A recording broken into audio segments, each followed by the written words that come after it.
आते हैं और गौतम बुद्ध आपके आएंगे नेपाल और इंडिया का जो बॉर्डर है लुम्बिनी, ठीक है। लुम्बिनी एक जगह है, कपिलावस्तु में लुम्बिनी ग्राम है जो कि नेपाल और इंडिया का बॉर्डर है। अगर आप देखें बस्ती, आज का पिपरवा एक जगह है बस्ती के पास, उस जगह का नाम पे है, ठीक है। तो वहाँ पे उनके पापा का नाम शाक्य क्षत्रिय थे, मतलब कि शाक्य, ये इंपॉर्टेंट है, देखिए ये याद रखिएगा। यहाँ इसी में सवाल कई पूछेंगे आपसे, ठीक है। नेपाल की तराई, तराई का इलाका कौन सा होता है? ये हमारा पहाड़ है, तो ये जो होता है ना बड़ियाल इलाका, जो पहाड़ के नीचे बिल्कुल जो इलाका होता है उसे तराई का इलाका कहते हैं। जैसे गोरखपुर के इलाके जो होते हैं वो तराई के इलाके होते हैं, गोरखपुर बस्ती इलाके जो है पहाड़ के किनारे के नीचे चलते हैं, बहुत ही मार्शी लैंड होता है, ठीक है। चलिए, तो वहाँ पर कपिलावस्तु में लुम्बिनी ग्राम में शाक्य क्षत्रियों के उसमें 563 ईसा पूर्व में इनका जन्म हुआ। अच्छा, इनकी मम्मी का नाम था भैया महामाया और पापा का नाम था शुद्धोधन। अब एक लेजेंड है, कहानी की बताता हूं आपको कि शुद्धोधन राजा हैं, शाक्य राजा हैं, ठीक है। और उनकी वाइफ का नाम है महामाया। एक दिन महामाया को सपना आता है कि भाई, और उसमें एक बोधिसत्व यानी कि एक तरह की एक भगवान टाइप की फिगर आती है और कहते हैं कि मुझे आपके कोख से जन्म लेना है। ये लेजेंड है, कहानी है, ठीक है। क्या आप तैयार हो? मतलब मैं आपके इस पर जन्म लेना चाहता हूँ मैं। तो महामाया जाके शुद्धोधन बताती कि यार मुझे सपना ऐसा आ रहा है कि कोई बोधिसत्व आके इस तरह का फिगर आती है, भगवान की फिगर आती है, वो कहती कि मुझे आपकी कोख से जन्म लेना है। अब शुद्धोधन जो है वो राजा हैं, तो वो अपने 8 जो ऋषि होते हैं जो कि स्वप्न विद्या में एक्सपर्ट है, जो सपनों को एनालिसिस करने में एक्सपर्ट है, उनसे पूछते हैं कि भैया ये क्या है, ये सपने का मतलब क्या है, सपना ऐसा आ रहा है। तो सब लोग आपस में डिस्कस करते हैं और कहते हैं महाराज ऐसा है कि कोई बहुत ही महान हस्ती जो है वो जन्म लेना चाहती है, परमिशन ले रही है, तो जन्म लेंगी वो एक लड़का ही होगी, ठीक है। तो वो आप ये चीज़ परमिशन ले लिया, परमिशन दे दीजिए, जन्म होगा किसी लड़के का होगा। खैर महामाया परमिशन दे देती है सपने में जो भी है, और एक बच्चे का जन्म होता है जिसका नाम है सिद्धार्थ नाम रखा जाता है, ठीक है। सिद्धार्थ पैदा होते हैं 563 BC में। उनको देखकर ऋषि बोलते हैं कि भैया इस बंदे का ना 2 ही काम हो सकते हैं इसके, अगर ये संसार में रह गया तो बन जाएगा चक्रवर्ती सम्राट, यानी कि ये पूरी दुनिया जीत लेगा, और अगर ये विरक्त हो गया, विरक्त संसार से, तो फिर तो ये बहुत ही बड़ा संत बन जाएगा। तो अब शाक्य राजा क्षत्रिय हैं, अब वो कैसे बर्दाश्त कर लेंगे उनका बेटा जो है वो चला जाए जंगलों के अंदर। उन्होंने कहा नहीं यार, ऐसा तो बड़ा समस्या हो जाएगी, ये तो चला गया तो बहुत दिक्कत है। एक काम करते हैं, इस पर नज़र रखो, इसको बिल्कुल बाहर मत निकलने दो, और एक उसके कन्फाइंड इलाके में रहो, कोई ज़्यादा लोगों से मिलने मत दो, ठीक है। ये भी बोला गया कि भाई अगर जिस दिन ये किसी दुखी आदमी को देख लेगा, किसी रोगी इंसान को देख लेगा, बूढ़े को इंसान को देख लेगा, मृत्यु व्यक्ति को देख लेगा, तो ये विरक्त हो जाएगा। तो इसको इन लोगों से मिलने ना दिया जाए, इसके अंदर ऐसी कोई फीलिंग ना डेवलप हो पाए जिसमें ये सोचे कि संसार में सब फालतू चीजें हैं और छोड़ो इसके अंदर। जो पापा शुद्धोधन है, अच्छा इसी बीच में क्या हुआ, सिद्धार्थ के जन्म लेते ही 7 दिन के अंदर महामाया की डेथ हो जाती है। तो बाद में दूसरी जो महिला है वो उनको पाल पोस के बड़ा करती हैं, ठीक है। अब सिद्धार्थ रह रहे होते हैं अपने कमरे में, अपने महल में रहे होते, ज़्यादा लोगों से मिलने नहीं आता है। शादी भी जल्दी कर दी जाती है, सुंदर लड़की कन्या देखकर शादी कर दो भैया, शादी यदि हो जाए, ठीक है। खैर चल रहा होता है। इसी बीच में अब यहाँ पे 2 कहानियाँ आती हैं। एक कहानी आती है कि एक दिन सिद्धार्थ ऐसे जा रहे होते हैं और उनको रास्ते में एक बूढ़ा व्यक्ति दिखता है, एक बीमार व्यक्ति दिखता है, एक मृत्यु व्यक्ति, एक लाश दिखती है उनको, शव यात्रा जा रही होती है। तो अपने वो सारथी से बोलते हैं कि यार ये कौन है बूढ़ा व्यक्ति? कहता है सर ये बूढ़ा, कहता क्या मैरिड बूढ़ा हो जाऊंगा? कहता है सर हाँ सभी बूढ़े होते हैं। अच्छा, फिर देखते हैं कि आगे चलते देखते हैं कि बीमार व्यक्ति होता है। कहते ये क्या ऐसा खास क्यों रहा है?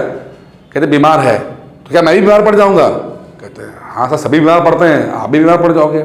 आगे जाते हैं, देखते कि एक शव यात्रा जारी होती है। कहते ये क्यों लेटा हुआ है? कहते इसकी मृत्यु हो चुकी है। ये वो क्या होता है? कहते मर गया है, मतलब खत्म हो गया है, तो क्या मैं भी खत्म हो जाऊंगा? कहता हाँ सब खत्म हो सर, हम भी खत्म होंगे, आप भी खत्म हो जाएंगे। तो वहां से उनके अंदर जो है व्यक्ति भावना जो है वो डेवलप होती है, और उसके बाद वो घर छोड़ने का फैसला करते हैं और घर छोड़ते हैं। ये एक कहानी है। दूसरी कहानी क्या है? दूसरी कहानी ये है कि एक जो इनका राज्य है, शाक्य राज्य है, ठीक है, एक नदी के किनारे एक तरफ में शाक्य राज्य है और दूसरी तरफ से कोरी राज्य है। नदी किनारे एक साइड में शाक्य राज्य है, दूसरी साइड में कोरी राज्य है, और एक ही नदी से दोनों पानी यूज करते हैं अपनी खेती बाड़ी के लिए, ठीक है। पानी की समस्या, चूंकि पानी को लेकर हमेशा युद्ध होता है, तो पानी के डिस्ट्रीब्यूशन को लेकर युद्ध होता था, और इसमें दोनों में ऐसा मैटर गड़बड़ा जाता है कि युद्ध की स्थिति बन जाती है। अब युद्ध की स्थिति बनने से पहले डिस्कशन किया जाता है कि भैया सब बुलाया जाता है कि भैया बातचीत करके मैटर सॉल्व करने के लिए, लेकिन बड़ा गर्मा गर्मी चल रही होती है। सिद्धार्थ भी पहुंचते हैं वहां पे। सिद्धार्थ इतना बोलते हैं कि देखिए युद्ध करने का कोई फायदा नहीं है, हमें जो समस्या के मूल जड़ पे जाना चाहिए, जो मूल कारण क्या है, क्यों ये समस्या हो रही है। सिद्धार्थ जैसे ये बोलते हैं, पूरे जितने भी लोग होते हैं वो सिद्धार्थ पे चढ़ जाते हैं, क्या रे तुम ऐसे कैसे बोल सकते हो, क्या है क्या नहीं है, और ऐसा माहौल बनता है कि सब लोग सिद्धार्थ के खिलाफ ही वोट कर देते हैं। एक माहौल बन जाता है और सिद्धार्थ को ही देश निकाले का फरमान जारी हो जाता है। मतलब सिद्धार्थ पहली बार सोचते हैं कि किसी तरह से मैं जाके मैटर सॉल्व करूं, और सिद्धार्थ के खिलाफ ही हो जाता है और उसे घर से बाहर निकाल दिया जाता है, मतलब राज्य से बाहर निकाल दिया जाता है। ये दो लेजेंड्स हैं, दो कहानियां हैं इसके अंदर, ठीक है। जो एक घर से बाहर निकलने का जो एक वो है, घर से बाहर जाने का, उसको हम टेक्निकल भाषा में क्या बोलते हैं? उसको हम बोलते हैं महाभिनिष्क्रमण। ये बहुत इंपॉर्टेंट है, घर छोड़ना। अब या तो बूढ़ा व्यक्ति, बीमार व्यक्ति, मृत व्यक्ति को देखकर मन में विरक्ति की भावना आई तब घर छोड़ा, या घर से कॉन्स्पिरेसी के तहत सब लोगों ने मिलकर वोट किया और उसे घर छुड़वा दिया, क्या जो भी कारण रहा हो। दो लेजेंड्स चलती हैं, ठीक है ना, आप मानो। लेकिन इस प्रोसेस को क्या बोलते हैं? महाभिनिष्क्रमण, जिसे बौद्ध धर्म में बोला गया है। घर को त्याग रहे, घर त्याग को महाभिनिष्क्रमण कहते हैं। ये एग्जाम में पूछा गया है, महाभिनिष्क्रमण क्या होता है। जैसे परिनिर्वाण, एक शब्द आएगा परिनिर्वाण, जब व्यक्ति खत्म हो जाता है उसे कहते हैं परिनिर्वाण। ये बौद्धिस्ट लिटरेचर में शब्द इस्तेमाल किए गए वो शब्द हैं, ये परिनिर्वाण, ठीक है। इसी तरह से महाभिनिष्क्रमण है ये, ठीक है। उस समय उनकी आयु होती है 29 वर्ष, 29 वर्ष की आयु होती है, ठीक है। अच्छा, अब विरक्त होते हैं। अब इसी बीच में अभी इंटरेस्टिंग कहानी है बड़ी, कि गौतम बुद्ध के मन में फीलिंग आ चुकी है कि घर छोड़ना है इनको। अब घर छोड़ने जाते हैं, ठीक है। घर छोड़ने से पहले वो मिलना चाहते हैं अपनी वाइफ से, ठीक है। वाइफ का नाम क्या है? यशोधरा, ठीक है। यशोधरा से मिलने जाते हैं। उनका बेटा भी है, बेटे का नाम क्या है? राहुल। और एक ही दिन हुआ पैदा हुए राहुल को, ठीक है। मन में फीलिंग आ चुकी है व्यक्ति की, या ऑर्डर आ चुका है कि छोड़ना घर, जो भी समझ लो आप। इस समय दो लेजेंड चलते हैं। रात को मिलने आते हैं, देखते हैं कि जो माँ है बच्चे को गोदी में लिए सो रही है। अब सो रही है, जाते हैं पास में। अब सिद्धार्थ, इस समय सिद्धार्थ है, वो गौतम बुद्ध नहीं बने हैं, गौतम। देखते यार, अब बच्चे को देखने का मन भी कर रहा है कि किसी तरह बच्चे को मैं देख लूं, ठीक है। लेकिन ये भी अगर मैं देख लूंगा तो माँ जग जाएगी तो रोकेगी मुझे। कौन बीवी चाहेगी कि जाने दिया जाए, ठीक है। तो वो बिना बच्चे का मुंह देखे और बिना अपनी बीवी को बताए वो घर छोड़ देते हैं। और इस बात को लेकर जो यशोधरा है, मन में बहुत उसको दुख है। वो कहती है, कुछ लिटरेचर में लिखा है कि अगर जाना था ना तो चले आते, कम से कम बता के तो जाते, बिना बताए क्यों चले गए। उधर गौतम बुद्ध बोलते हैं कि यार अगर मैं तुम्हें जगाता तो तुम्हें जाने नहीं देती, तुम्हारा मोह मुझे रोक लेता। गौतम बुद्ध चले जाते हैं। अब जाने के बाद अब उनको कहते हैं कि क्या करें भाई, उनको विरक्ति की फीलिंग आ रही है, तो बहुत सारे गुरुओं से मिलते हैं, ठीक है। अब उनको खोजना है, वो चाहते हैं कि दुख का कारण क्या है, क्यों लोग दुखी होते हैं, लोग ये इतना अहंकार क्यों रखते हैं, समस्याएं क्या है, समस्या जन्म क्यों ले रही हैं, क्या क्यों हैं ये सब लोग, इतने लोग दुखी, बीमार हो रहे हैं, मर रहे हैं, क्या क्या क्यों हो रहा है। अब इन सवालों का जवाब किसी के पास नहीं है, क्योंकि अभी तक किसी ने सवाल ढूंढने की कोशिश ही नहीं की है। जो भी हो, मतलब जब गौतम बुद्ध जाते हैं, अलग लोगों से मिलते हैं, गौतम बुद्ध को कोई ना कोई अपने से आगे भेज देता है। कुछ दिन तक एक व्यक्ति के पास रहेंगे, गुरु के पास। गुरु ने कुछ दिन समझाया, कहा कि भैया मेरे पास हो गया, तुम फला गुरु के पास चले जाओ। गौतम बुद्ध फला गुरु के पास चले जाते हैं। जो वो बताता था उसको पूरा कैरे से फॉलो किया, ठीक है। एक वक्त आया कि उनको सवालों का जवाब मिले नहीं, तो गुरु ने कहा कि ऐसा है बेटा, मैं तुम्हें इतना ही दे सकता था, तुम आगे चले जाओ, फला गुरु के पास चले जाओ। ऐसे करते करते गौतम बुद्ध ने बहुत सारे गुरुओं के पास गए और वहां जाके योग सीखा, योग के माध्यम से पाने के लिए। एक गुरु ने कहा था कि तुम्हें चाहिए क्या, तुम्हें क्या स्वर्ग चाहते हो, क्या स्वर्ग तुम्हें मिल जाए। कहते मैं स्वर्ग नहीं चाहता, मैं स्वर्ग से भी आगे की बात जानना चाहता हूं कि सत्य क्या है, दुख क्या है, दुख का कारण क्या है, क्यों लोग दुखी हो रहे हैं। तो गुरु ने भी कहा कि यार ये तो बहुत ही बड़ी बात कर रहा है, इसका तो मेरे पास भी जवाब नहीं है। तो ऐसे सब लोगों ने आगे आगे बढ़ाना शुरू कर दिया, और जो जो गुरु बोलता था सिद्धार्थ वो सब करते थे। किसी ने कहा कि तुम ये करो, वो कर लो। अच्छा, इसमें क्या हुआ, कई लोगों ने बड़ी अजीबोगरीब बातें भी करी। किसी ने बोल दिया कि ऐसा है, अगर तुम खाना छोड़ दोगे धीरे धीरे करके तो तुम्हारे सवालों का जवाब मिल जाएगा। तो गौतम बुद्ध ने कहा कि 6 महीने के अंदर सब कुछ खाना छोड़ते चले गए, और एक वक्त ऐसा आया 6 महीने के अंदर कि वो एक दाने पे जिंदा हो गए। मतलब एक दाना खाते थे, चावल का एक दाना खा के जिंदा रखते थे। ये अब होता क्या ना कि जो किसने बोल दिया, आओ कुछ, जैसे आपको IAS बनना है, किसी ने कहा ये किताब पढ़ लो, वो किताब पढ़ लो, और आप ये किताब भी पढ़ रहे हो, वो किताब भी पढ़ रहे हो, पढ़ते हो ना, याला वीडियो देख लिया आपने, कहा कि वो नोट्स ले आओ, आप नोट्स खरीद के लिया है, क्योंकि आप सर्च कर रहे हो, तो आपको पता नहीं होता है, जिसने जो बोला आप उसको फॉलो कर रहे हो। और प्रॉब्लम ये थी कि सिद्धार्थ बड़ी ईमानदारी से फॉलो कर रहे थे। एक तो होता किसी यूट्यूब में किसी टीचर ने बोला कि ये किताब पढ़ लो, और आपने किताब खरीद के लिया है, एक तो ये हो गया, और किताब खरीद के रख ली, उसे थोड़ा बहुत पढ़ भी लिया चलो।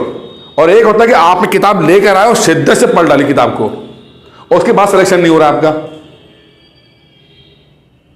तो गौतम बुद्ध की स्थिति ये थी कि भाई जो गुरु बोल रहे थे वो फॉलो कर रहे थे, लेकिन उसके बाद भी उनका सोल्यूशन नहीं मिल पा रहा था। किसी ने कुछ कह दिया, वो फॉलो कर रहे हैं, यहां तक किसी ने खाना छोड़ दो, खाना भी छोड़ दिया, एक दाने पे जिंदा हो गए कि एक दाना खा गए। अब एक दाना पे खाने लगे तो कमजोर हो गए, हेल्थ खराब हो गई यार, ऑब्वियसली बहुत कमजोर हो जाएंगे। तो छोटी सी नदी गुजरती है, निरंजना नदी गुजरती है। अब निरंजना नदी जो है वो बुद्धिस्ट लिटरेचर की बहुत इंपॉर्टेंट नदी मानी जाती है, एक छोटी सी नदी है, ठीक है। तो गौतम बुद्ध को वहां से पार करना होता था, तो इतना कमजोर हो गए थे कि वो नदी पार कर रहे थे तो पार नहीं कर पाते हैं। अब पार नहीं कर पाते तो थोड़ा सा लड़खड़ा जाते हैं और नदी में गिर जाते हैं। बड़ी मुश्किल से कोई पेड़ होता है, उस पेड़ को पकड़ लेते हैं। वो तो पेड़ भी नहीं पकड़ पा रहे होते, इतने उनकी दम नहीं होता कि पेड़ पकड़ पाए, लेकिन किसी तरह से लड़के रहते हैं, किसी तरह से बड़ी मुश्किल से 2 लोग आते हैं, उनको बाहर निकालते हैं। अच्छा, इसी बीच में क्या हुआ, बड़ी इंटरेस्टिंग बात हो गई कि जो गौतम है वो तो अपनी साधना में लगे हुए हैं। जिसने उनको बोला कि ये कर लो, वो कर लिया, ये कर लो, इनकी इतने समर्पण को देखकर 5 लोग जो हैं बड़े इंस्पायर हो जाते हैं। वो लोग भी साधु होते हैं टाइप के, वो इंस्पायर हो जाते हैं, कहते यार क्या बात है, क्या शिद्दत से काम कर रहा है, या कितने शिद्दत से होता ना कि आप पढ़ाई बहुत अच्छी कर रहे हो तो अचानक से 4-5 लोग आपको बड़ा एडमायर करने लगते हैं। सिलेक्शन आपका भी नहीं हुआ है, लेकिन मतलब हॉस्टल में रह रहे हो और बहुत ईमानदारी से पढ़ाई कर रहे हो, तो 3-4 लोग तो ऐसे होंगे ना जो आप कहेंगे यार कुछ बनेगा लड़का यार, ये इंस्पायर हो जाते हैं। तो ऐसे 5 लोग थे, वो इंस्पायर हो जाते हैं और उनके अनुयायी बन जाते हैं। अनुयायी नहीं बनते, मतलब एक तरह के साथ रहने लगते हैं। अभी गुरु और शिष्य नहीं बने हैं, अनुयायी बन गए, साथ में रहते हैं। वो अपना कर रहे हैं, ये अपना करते हैं, दोनों अपना कर रहे होते हैं। लेकिन बहुत एडमायर बहुत करते थे, क्योंकि गौतम बुद्ध इतनी शिद्दत से वो योगा करते थे। कमजोर हो चुके हैं, हड्डियां दिख रही हैं, बिल्कुल अस्थि पंजर हो चुके हैं, और इन बड़ा एडमायर करते थे। अच्छा, रियल लाइफ में भी क्या होता है ना, यही होता है कि जब आपको बहुत कष्ट होगा तो लोग सिंपैथी देने के लिए आपको आ जाएंगे। आपकी हालत बहुत खराब होगी, अरे यार बहुत बुरा हुआ। लेकिन जब आपका वक्त बहुत अच्छा होगा, आपने कुछ गाड़ी खरीद ली, आपने बड़ा घर ले लिया, तो लोग कभी नहीं आएंगे। लोगों को ना दूसरों के दुख में खुश होने का बड़ा मन करता है। और यही गौतम बुद्ध के साथ भी था वहां पर, कि गौतम बुद्ध अपने आप को जला रहे थे, अपने शरीर को, और उस प्रोसेस में बाकी लोग तारीफ कर, क्या बात है यार, कितना देखो योग कितना जबरदस्त कर रहे हैं, बजाय रोकने के कि वो मर जाए, दूसरे को फॉलोअर बने हुए थे उसके। हमारे यहाँ सिस्टम ये होता है ना कि कोई अगर जितना अपने शरीर को कष्ट देगा, बजाय उसको रोके कि शरीर को कष्ट मत दो, हम लोग उसको फॉलो करते हैं कि क्या बात है, देखो कितना। सती सिस्टम देखो ना, सती वाला सिस्टम जो है, एक व्यक्ति मरा पड़ा है, उसका पति मर गया, तुम उस औरत को जिंदा जला रहे हो, और बजाय इस चीज को रोकने के हम लोग कह रहे हैं क्या बात है, देवी है, तो सती देवी बन गई है, तो ये ह्यूमन नेचर है। तो वहां पर भी था कि गौतम बुद्ध अपने को खत्म कर रहे हैं और अनुयायी बने हुए हैं। अब गौतम बुद्ध ने जब देखा कि यार एक समय आ गया, गौतम बुद्ध का हो गया दिमाग खराब, 6 साल लग गए सब चीज के अंदर, दुनिया भर के गुरुओं से मिल लिए, दुनिया भर की योग क्रियाएं कर ली, सुप्रीम योग कर लिया उन्होंने, सुप्रीम योग। मतलब लोग यहां तक रहते हैं, वो योग के भी ऊपर चले गए, यहां तक चले गए, मतलब जहां तक कोई पहुंच ही नहीं पाया था अभी तक। उसके बावजूद भी उनको समझ में नहीं आया, कोई सोल्यूशन नहीं मिल पा रहा था, जो उन सवाल का जवाब कोई नहीं दे पा रहा था। और इस चक्कर में जो भी कर्म कांड कर रहे थे, उससे सेहत और खराब हो रही थी, इतने कमजोर हो गए। तो जब वो निरंजन नदी में गिरे और जब बड़ी मुश्किल से बाहर निकाले गए, तो उनका दिमाग हो गया खराब। उन्होंने कहा कि यार ये सब कुछ नहीं है, ये सब फालतू है, मैं सब कुछ करके देख लिया, ये सब फालतू है, कुछ नहीं है ये सब चक्कर का। शरीर को इतना कष्ट दिया मैंने, ठीक है, क्या मिला मुझे? कुछ नहीं मिला, मुझे अब कुछ नहीं चाहिए, मुझे सत्य जानना ही नहीं है। सत्य क्या होता है मुझे जानना ही नहीं है, छोड़ो।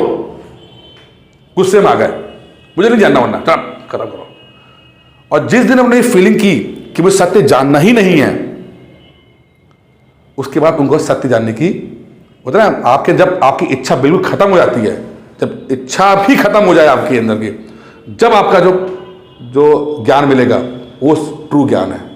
अभी तक उनको सत्य जानने की इच्छा थी, इसलिए ट्रू ज्ञान नहीं मिल पाता, लेकिन वो जब सत्य जानने की इच्छा भी खत्म हो गई, उसके बाद का जो पड़ाव आया, उससे रियल नॉलेज मिलना शुरू हो गई।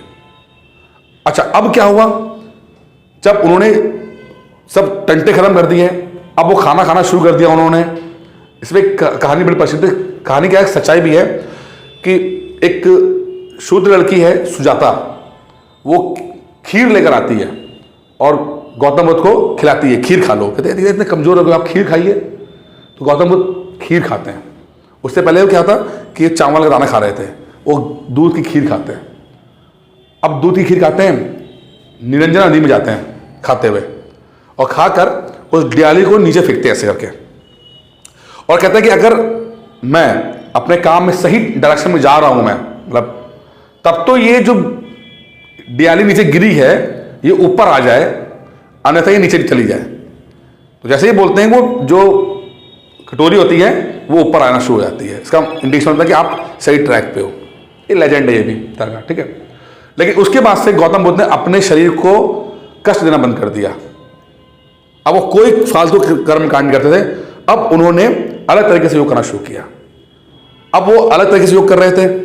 इसी बीच में क्या हुआ, जो उनके 5 अनुयायी थे उनको बड़ा दुख हो गया। उन्होंने कहा खीर खा रहे हैं तो यार ये कैसा बंदा है, ये तो खीर खा रहा है, ये तो भ्रष्ट हो गया है। और खीर अभी तक वो व्यक्ति जो चावल के एक दाने पे जिंदा था, तब तक तो ये 5 अनुयायी बने हुए थे, लेकिन जैसे खीर खाता देखा, इन्होंने कहा कि ये हम इसके साथ नहीं भाई, ये हमारा कोई नहीं है, हम छोड़ रहे। और वो 5 लोग गौतम बुद्ध का साथ छोड़ के चले जाते हैं। अच्छा, अब गौतम बुद्ध कुछ समय उनको और लगता है, 6 महीना और लगता है। 6 महीने के बाद उनको ज्ञान मिल जाता है, जिसे कहते हैं ब्रह्म ज्ञान की प्राप्ति हो जाती है। ठीक है, ब्रह्म ज्ञान की प्राप्ति होती है। ठीक है, वही निरंजना नदी किनारे वो होते हैं। तब जब उनकी आँख खुलती है, अब वो कहते हैं क्या करा जाए, अब उनको ब्रह्म ज्ञान की प्राप्ति हो चुकी है। तो सोचते हैं यार, उनको याद आता है कि 5 लोग भी तो थे उनके साथ। कहते हैं यार सबसे पहले मैं उपदेश उनको ही दूंगा, उनको कुछ इतने टाइम मेरे साथ रहे, भले ही हमारा कोई साथ नहीं था, मैं कोई गुरु नहीं था उनका, लेकिन कुछ भी को 5 लोग मेरे साथ कुछ टाइम तो गुजारा, तो उनको ढूंढा जाए। तो ढूंढने के लिए पहुंचते हैं कि भाई चलो पकड़ के उनको उपदेश दिया जाए। वो ढूंढते ढूंढते पूछते पाछते 5 लोग कहाँ हैं, तो पता लगता है कि भैया वो सारनाथ में हैं। पीछे पहुंचते हैं, सारनाथ पहुंचते हैं। गौतम बुद्ध उन 5 को ढूंढते ढूंढते सारनाथ पहुंचते हैं। देखा कि पेड़ के नीचे 5 बैठे होते हैं, तो गौतम बुद्ध आते हैं। गौतम बुद्ध को जैसे ही लोग देखते हैं गौतम बुद्ध आ रहे हैं, कहते हैं ये देखो भ्रष्ट गौतम आ गया फिर से यहाँ पर। ये कहते हैं अपना मुंह पीछे कर लेते हैं, मतलब पीट कर लेते हैं ऐसे। गौतम उधर आ रहे हैं, पीट कर लेते हैं, कहते हैं आप देखेंगे भी नहीं, ये आदमी बेकार है यार, ये तो भ्रष्ट आदमी है। खीर खाता है यार, बताओ है कोई खीर खाता है क्या जो तपस्या करते समय। अब गौतम बुद्ध पीछे खड़े हैं, ये लोग अपना पीठ आगे मतलब मुंह इधर करके पीठ इधर करके खड़े बैठे हुए हैं। तो गौतम बुद्ध कहते हैं कि देखो तुम लोगों ने मेरा साथ बहुत दिया, 5 तुम लोग को साथ दिया, और मैं चाहता हूँ कि मैं अपना उपदेश तुम्हें पहले दूँ। कहते हमें मिलना ही नहीं, तुमसे बातें नहीं करनी है। कहता अच्छा ठीक है, बात नहीं करनी, तो एक बार तो तुम देखो तो मुझे। तो उसमें एक आदमी पलटता है, ऐसे करके देखता है, और जैसे जैसे देखता है तो गौतम बुद्ध का जो तेज होता है, जो नॉलेज का तेज, जो ज्ञान का तेज, पहली बार उससे वो उसको देखता है, उससे इन्फ्लुएंस होता है, और फिर वो बिल्कुल चरणों में गिर जाता है। फिर 5 जो हैं, बाकी चारों भी पलटते हैं और चरणों में गिरते हैं, समझ जाते हैं कि इसको ज्ञान की प्राप्ति हो गई है। और तब गौतम बुद्ध पहला उपदेश सारनाथ में उन 5 लोगों को देते हैं वो, क्योंकि पहले 5 शिष्य यही रहे थे।